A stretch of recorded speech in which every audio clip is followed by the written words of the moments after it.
Evangelho de Lucas, capítulo 18, versículos de 1 a 8. Disse-lhes também uma parábola, para mostrar que importa orar sempre e não cessar de o fazer. Havia em certa cidade um juiz que não temia a Deus nem respeitava os homens. Havia também, na mesma cidade, uma viúva que ia ter com ele, dizendo: Faze-me justiça contra o meu adversário. Ele, durante muito tempo, não quis atender.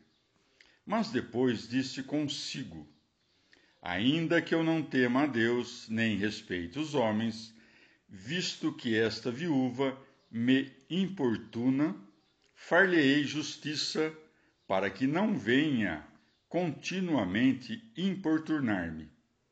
Então o Senhor acrescentou: Ouvi o que diz o juiz iníquo.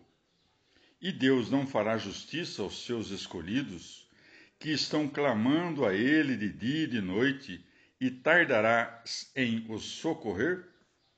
Digo-vos que depressa lhes fará justiça. Mas quando vier o Filho do Homem, julgais vós que encontrará fé sobre a terra? Palavra da salvação. Comentário Lucas 18, de 1 a 8. Santo Agostinho. Nosso Senhor narra essas parábolas já para estabelecer uma comparação, como no caso do credor que, perdoando ambos os devedores seus, foi mais amado pelo que mais lhe devia. Lucas 7. Já para ressaltar um contraste, assim quando se diz: se Deus veste assim uma erva do campo, que hoje existe e amanhã é lançada no forno, quanto mais a vós, homens de pouca fé. Mateus 6,20. É, portanto, não para comparar, mas para destacar um contraste que narra Nosso Senhor a parábola do juiz iníquo. Havia em certa cidade um juiz que não temia a Deus, nem respeitava os homens. Ou então, esta viúva pode representar a mesma igreja a esperar desolada Nosso Senhor, que olha por ela misteriosamente.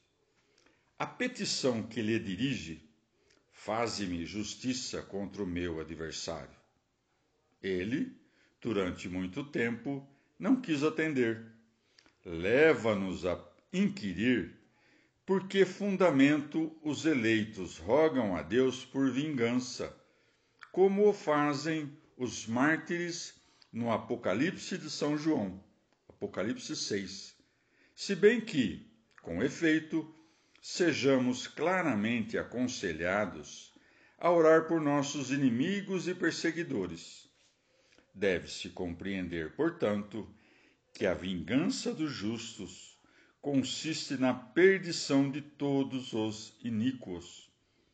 Estes perecem de duas maneiras: ou quando se convertem à justiça, ou quando, pelos suplícios de que padecem, fica-lhes tolhida a capacidade de fazer o mal. Por conseguinte, se todos os homens se convertessem a Deus, restaria ainda o diabo para ser condenado no fim do mundo. E se diz, não sem razão, que os justos, quando desejam que o fim chegue, desejam de fato vingança contra seu inimigo mortal. A insistência da viúva dobrou o juiz iníquo, que concedeu-lhe o quanto desejava. Mas depois disse consigo: ainda que eu não tema a Deus, nem respeite os homens, todavia, visto que essa viúva me importuna, far-lhe-ei justiça, para que não venha continuamente importunar-me. Portanto, fique seguro, quem persevera na oração, porquanto Deus é a fonte da justiça e da misericórdia. Então o Senhor acrescentou: ouvi o que diz este juiz iníquo. E acaso Deus não atenderia seus eleitos a lhe rogar noite e dia por vingança? Não teria com eles paciência? Nosso Senhor refere-se aí à fé perfeita, que raramente se vê na terra. Eis a igreja do Senhor plena de fiéis. Se não houvesse fé, quem aí haveria de entrar? Quem, suposto tivera fé perfeita, não moveria montanhas? De maneira que nosso Senhor quis dar a conhecer que se nos falta a fé, perde-se a oração. Portanto, creiamos para bem orar, e para que a fé não esmoreça, oremos. Por um lado, a fé produz a oração. A oração, por seu turno, robustece a fé. Comentário Lucas 18, de 1 a 8, São Beda. Deve-se acrescentar que a injunção de orar cumpre-se também por meio do ofício das horas, e ainda, tudo o mais que o justo faz ou diz em conformidade com o Senhor, deve ser considerado como oração. Não obstante, quando retornar o onipotente Criador na figura do Filho do Homem, os eleitos serão em tão exíguo número que o derruir do mundo será precipitado menos pelas súplicas dos fiéis do que pela indiferença dos demais homens. Não nos enganemos, no entanto, porque nosso Senhor não está aqui a perguntar, senão a recriminar. Do mesmo modo, procedemos quando usamos a forma interrogativa, com o fito de repreender outrem, por muito que conheçamos de antemão a resposta, como, por exemplo, sempre que dizemos ao servo: acaso não sou eu o teu Senhor?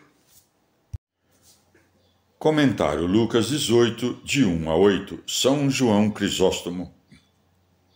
O Redentor agora te instrui no que deves fazer, que não cesses de orar e que medites nos benefícios que lhe pedes.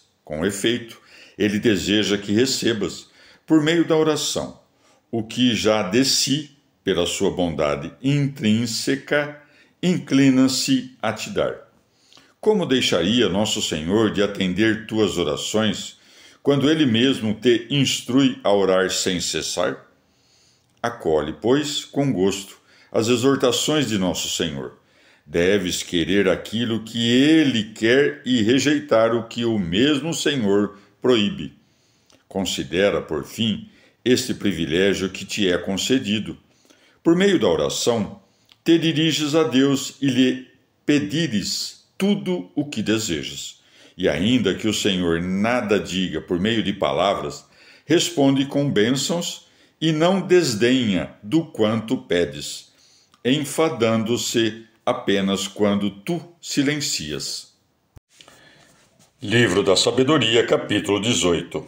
Teus santos, porém, tinham uma luz magnífica.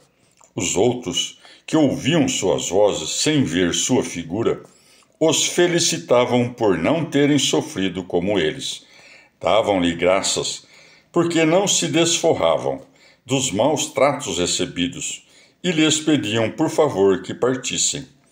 Então lhes proporcionaste uma coluna de fogo que os guiasse na viagem desconhecida, e um sol inofensivo para suas andanças gloriosas. Os outros mereciam ficar sem luz, prisioneiros das trevas, por terem mantido presos os teus filhos, que iam transmitir ao mundo a luz incorruptível de tua lei.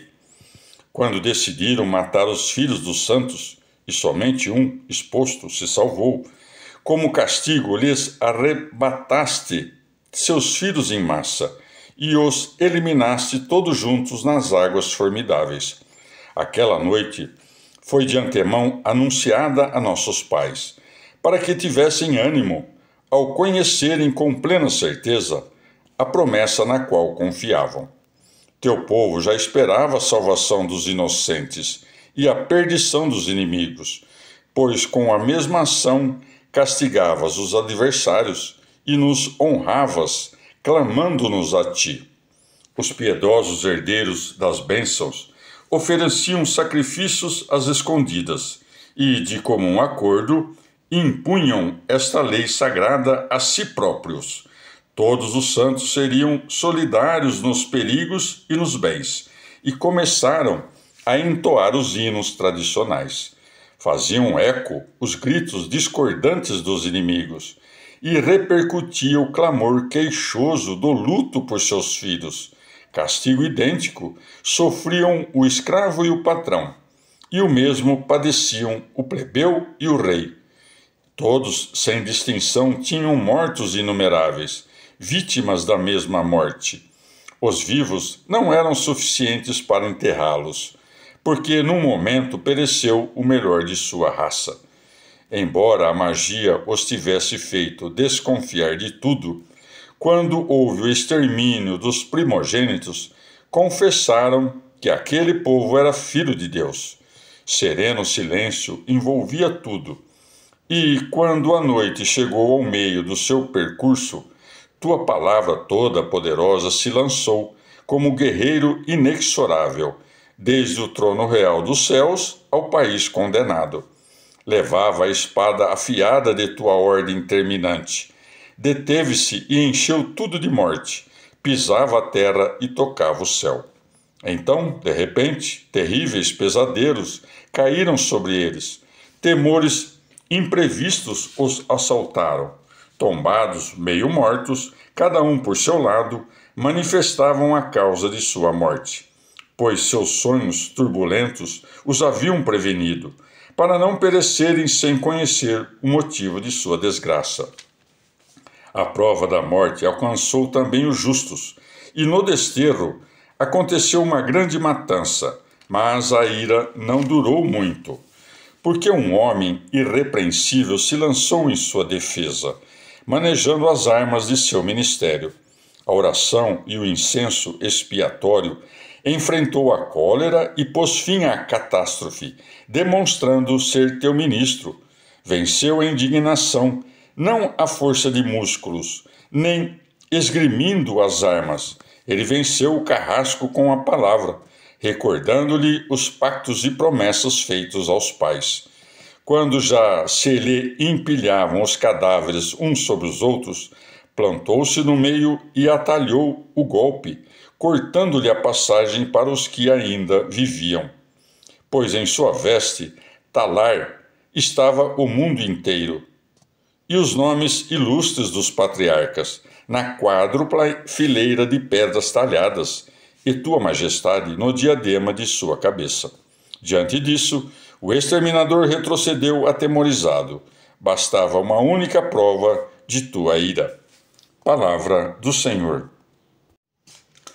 Salmo 105. Dai graças ao Senhor, invocai seu nome, informai suas façanhas aos povos, cantai-lhe ao som de instrumentos, comentai todas as suas maravilhas. Gloriai-vos de seu nome santo, alegrem-se os que buscam o Senhor. Recorrei ao Senhor e ao seu poder, buscai sempre a sua presença. Recordai as maravilhas que fez, seus prodígios e as sentenças de sua boca. Estirpe de Abraão, seu servo, filhos de Jacó, seu escolhido. O Senhor é nosso Deus, ele governa toda a terra. Sempre se lembra de sua aliança, da palavra dada por 1000 gerações, da aliança selada com Abraão e do juramento feito a Isaque, confirmado como lei para Jacó, como aliança eterna para Israel. Eu te darei o país cananeu como porção de tua herança. Quando eram uns poucos mortais, contados imigrantes no país, quando vagavam de povo em povo, de um reino a outra nação, a ninguém permitiu oprimi-los, e por eles castigou reis. Não toqueis meus ungidos, não maltrateis meus profetas. Chamou a fome sobre aquele país, cortando o sustento de pão. Na frente havia enviado seu homem, José, vendido como escravo. Prenderam seus pés com grilhões, puseram seu pescoço na argola, até que se cumpriu sua predição. O rei mandou libertá-lo, o soberano lhe abriu a prisão. Nomeou-o administrador de sua casa e senhor de todas as suas posses, para que, a seu gosto, instruísse os nobres e ensinasse os conselheiros. Então Israel entrou no Egito. Jacó migrou ao país de Cã. Deus tornou seu povo muito fecundo e mais poderoso que seus inimigos. Mudou-lhes o coração, para que odiassem seu povo e usassem de astúcia com seus servos. Enviou Moisés, seu servo, e Arão, seu escolhido, que executaram sinais contra eles e prodígios contra o país de Cã. Enviou a escuridão e escureceu, mas eles resistiram às suas palavras. Converteu suas águas em sangue e matou seus peixes. Pululavam rãs pelo país, até nos aposentos reais. Ordenou que viessem insetos e mosquitos por todo o território. Em lugar de chuva, deu-lhes granizo e raios por todo o território. Danificou figueiras e vinhas e cortou as árvores do país. Ordenou que viessem gafanhotos, saltadores inumeráveis, que roíam a erva da terra e devoravam os frutos de seus campos. Feriu os primogênitos do país, primícias de sua virilidade. Tirou-os carregados de ouro e de prata, e entre suas tribos ninguém tropeçava. Os egípcios se alegravam com sua partida, porque o terror os surpreendeu. Estendeu uma nuvem para que os cobrisse, e um fogo para que os iluminasse de noite. Pediram e enviou codornizes, e os saciou com pão celeste. Fendeu o rochedo e brotou água, que correu como um rio pelo deserto, porque se lembrava da palavra sagrada que havia dado a seu servo Abraão. Tirou seu povo com alegria, seus escolhidos entre aclamações. Deu-lhes as terras dos pagãos e possuíram os trabalhos das nações, para que assim guardem seus decretos e observem sua lei. Aleluia! Palavra do Senhor. Transposição cristã do Salmo 105, por Luiz Alonso. Promessa. Começamos com um texto de Paulo que combina ambas as coisas. Romanos 9,6.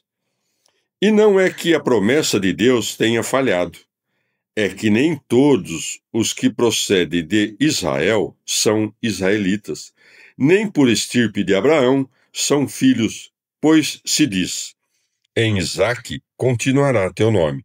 Ou seja, não são os filhos carnais por sê-los filhos de Deus, mas consideram-se estirpe os filhos da promessa. Paulo estabeleceu aí um princípio que supera a geração carnal. Na carta aos Gálatas, expondo o tema da promessa, acrescenta uma nova identificação. Gálatas 3,16. As promessas fizeram-se a Abraão e a sua estirpe. Não diz estirpes no plural, mas estirpe no singular. Tu estirpe, que é o Messias. 3,17. Explico-o. Um testamento outorgado por Deus não é anulado por uma lei promulgada 430 anos mais tarde, invalidando assim a promessa. 3,18.